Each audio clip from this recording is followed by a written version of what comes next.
Voici le directeur adjoint Skinner. Agent Wilmore. Monsieur le directeur. 2 de mes agents ont disparu, Fox Mulder et Dana Scully. Je suis extrêmement inquiet.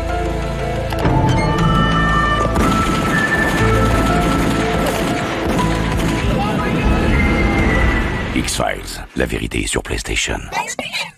Eh bien salut à tous et à toutes, c'est Monsieur Toc, l'homme qui tire sur l'étoile de Mulder jusqu'à ce qu'elle s'appelle Star Fox. J'espère que vous avez pris le temps de visionner toutes mes vidéos de juillet, car aujourd'hui vous êtes face à la 6e et toute dernière. Donc on termine avec un autre jeu français que j'ai reçu il y a quelques temps et qui avait fait grand bruit quand on était encore au printemps. Ça s'appelle The Operator. Et c'est l'un des projets les plus originaux auxquels vous aurez joué cette année. Et tiens d'ailleurs, puisque mon concours Spin Rhythm XD est terminé et que le nom du gagnant est révélé dans la description juste sous cet écran, sachez que j'ai à présent un code Steam de cet opérateur à vous offrir, donc pensez bien à rester jusqu'à la fin si toutefois ça vous intéresse.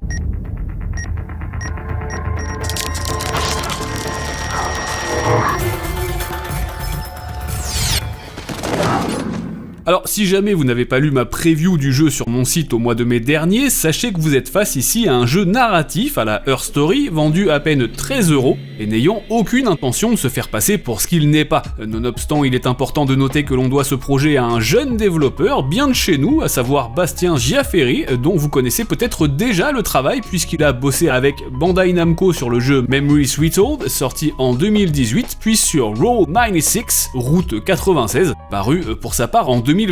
Entre-temps, il a également monté son propre studio, baptisé Bureau 81, et The Operator est tout simplement le tout premier bébé de cette nouvelle structure indépendante. Mais vous l'aurez constaté aisément grâce à sa direction artistique d'une part, ou encore à la miniature de ma vidéo, on est ici sur un jeu hommage à la série X-Files. Ça a clairement été l'influence principale du projet, mais on notera également une grosse ambiance à la 24 heures chrono.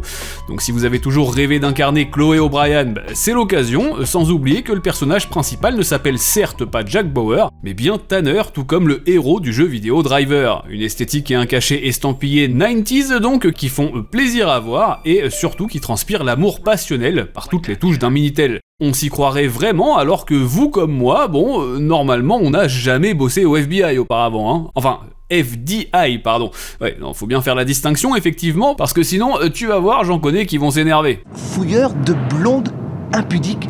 C'est quoi ces conneries? Ils sont allés trop loin. La ferme! Alors, The Operator tourne à merveille, il a été programmé sous Unity et l'interface utilisateur répond en un cliquement de doigt. Oui, en gros c'est comme un claquement mais pour les souris. Côté sonore, les musiques sont donc assez discrètes, elles ne se déclenchent que durant les moments clés, mais alors les dialogues, eux, sont intégralement doublés et la qualité des voix US dépasse largement les frontières du réel. Mais comme de bien entendu, tout cet habillage à la fois sonore et visuel a également pour but de compléter en quelque sorte la partie purement gameplay, qui elle prône avant tout la simplicité.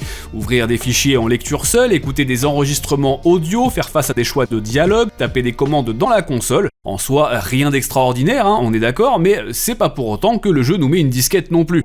En effet, le FDI met à notre disposition des outils informatiques que, pour ma part, j'ai trouvé vraiment jouissifs. Analyse de vidéosurveillance, base de données automobile, décryptage de photos, etc., c'est vraiment propre et on se prend très volontiers au jeu. Mention spéciale pour le passage où vous devez désamorcer une bombe en quelques minutes avec tout juste un manuel d'utilisation comme compagnon. Bon alors c'est sûr, hein, MacGyver lui s'en serait sorti avec seulement un coton-tige et une croûte, mais bon, on n'a pas tous le temps de répondre quand Richard et Gillian Anderson. Bref, notez qu'on parcourt le jeu du français assez facilement au demeurant, mais qu'une fonctionnalité dite d'indice en haut à gauche de l'écran peut toutefois vous aiguiller en cas de problème. Et si jamais vous êtes vraiment bloqué, au pire, vous savez quoi faire, hein, vous n'aurez qu'à appeler internet. Ta gueule. Eh super ça mon Jaco. Dans tous les cas, sachez que le jeu comprend 13 succès Steam à débloquer et une aventure qui vous demandera maximum 5 heures pour être bouclé à 100%. Je précise d'ailleurs qu'il n'y a qu'une seule fin, mais que le jeu se termine sur un cliffhanger, et j'avoue que toute la dernière partie est tellement folle en termes d'ambiance et d'intrigue, que quand le générique de fin apparaît, on a un peu cette impression d'avoir été éjecté du train au moment où la machine s'emballait vraiment, quoi. Ouais, frustrant, d'autant que le scénario est super pro. Pour résumer, l'histoire prend place en l'an de grâce 1992, alors que vous tentez de faire vos preuves chez les fédéraux. Vous obéissez aux ordres d'un certain Skinner, de son prénom Thibaut, même si ça te gêne, et surtout, vous essayez tant bien que mal de pas faire de conneries. Après tout, en tant qu'opérateur, vous avez pour mission d'aider les agents qui sont sur le terrain, uniquement par le biais de votre terminal et de votre téléphone fixe. Chaque chapitre du jeu correspond donc à une journée de travail, et qui démarre des potrons minés, hein. Oui, Bernard, j'ai dit des potrons minés, j'ai 70 ans, qu'est-ce qu'il y a, putain? Mais bref, vous imaginez bien que ça ne s'arrête pas là, puisque très rapidement, vous allez faire la connaissance d'un hacker qui va commencer par pirater votre PC, puis à vous expliquer toutes sortes de choses compromettantes, hein. Ce hacker, c'est Hal, H-A-L, oui, c'était avant qu'il devienne père de 4 garçons. Mais je vais m'arrêter là, et ça évitera tout risque de spoil éventuel, retenez juste que X-Files oblige. Hormis toutes les choses intrigantes qui ont lieu dans ce jeu, il est évident qu'à plusieurs reprises, les PNJ vont vous demander la question. Est-ce que vous croyez à l'existence des canards venus de l'espace? Enfin, aux Duchovny, quoi. Il ferait mieux de s'occuper des vrais complots. Kennedy, la mort d'Elvis, la margarine. Mais vous ne l'avez sans doute pas oublié, j'ai un code Steam du jeu à offrir à l'un ou l'une d'entre vous, donc si vous souhaitez tenter de le remporter, c'est très simple. Tout d'abord, il vous faut être abonné à ma chaîne, laisser un like sous cette vidéo et enfin m'écrire un commentaire juste en dessous, écoutez bien, en me disant si vous croyez à la vie extraterrestre ou pas du tout, et surtout en m'expliquant pourquoi oui ou pourquoi non. Moi, si je peux juste éviter de me réveiller avec une sonde anale ou une antenne radiotélescope de 20 mètres qui me sort de mon cul, je vous avoue que ce sera déjà pas mal, hein. Quoi qu'il en soit, je vous laisse faire ça, et de mon côté, j'effectuerai le tirage au sort dans ma première vidéo du mois d'août. En termes de positif, j'ai donc noté que The Operator avait une ambiance incroyable, les doublages au top aussi, les outils vraiment jouissifs, et enfin, l'intrigue prenante jusqu'au bout. Malheureusement, c'est contrebalancé par des sauvegardes auto, ouais, donc si vous arrêtez en plein milieu, en fait, d'une phase, il va falloir tout reprendre depuis le début, donc du chapitre en question, mais ça peut être vraiment très long, et en plus, on peut pas avancer les dialogues, etc., donc bref, ça peut être d'une longueur assez interminable.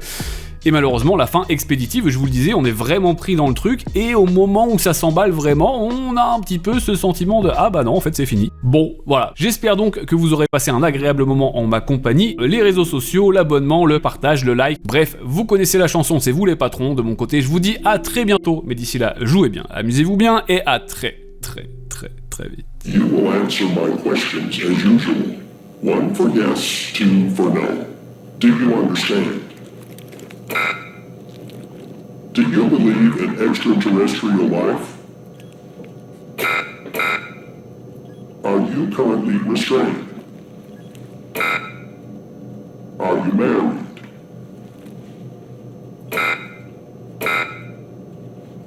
Do you work in law enforcement?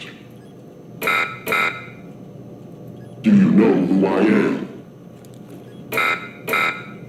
Do you know who you are?